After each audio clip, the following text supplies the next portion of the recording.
आप भी कोई ज़मीन खरीद रहे हैं, कोई प्लाट खरीद रहे हैं, तो संभल के खरीदें, क्योंकि सरकारी कर्मचारी और सरकार तब जागती है जब आप ज़मीन खरीद लिए हैं, रजिस्ट्री करा लिए हैं और उस पर आप मकान भी बना चुके हैं। उसके 2-4 साल बाद, 10 साल बाद या 20 साल बाद तब ये जागती है। उदाहरण के लिए कोई बिल्डर कोई प्लाटर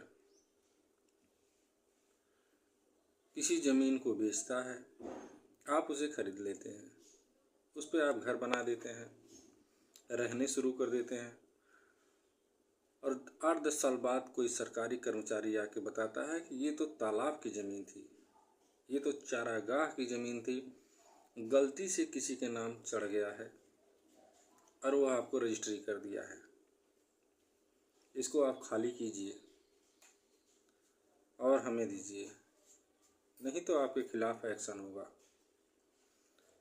अब सरकार और उन सरकारी अधिकारियों से कौन पूछे कि जब वो रजिस्ट्री कराने गया तो आपने लाखों रुपए स्टाम्प के ले लिए, उससे फीस ले ली 25 से 30 हज़ार रुपया सर्कल रेट के हिसाब से।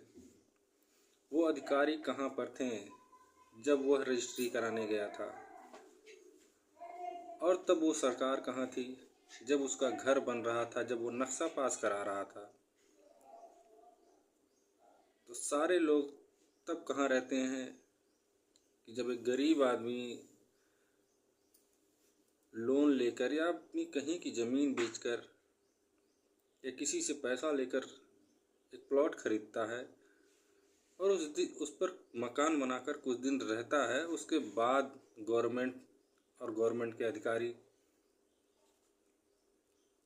जागृत होते हैं और कहते हैं कि ये तो सरकारी ज़मीन है। अगर सरकारी ज़मीन है तो उसको रजिस्ट्री आप क्यों होने दिए?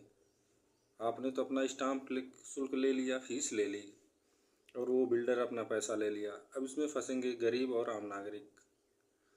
तो अगर आप उत्तर प्रदेश में कहीं भी सर ज़मीन ले रहे हैं तो कम से कम उसका 40 से 50 साल 41-45 मुआयना कर लीजिए, उसके बाद ही आप रजिस्ट्री कराइए, अन्यथा पैसा और आप दोनों फंस जाएंगे।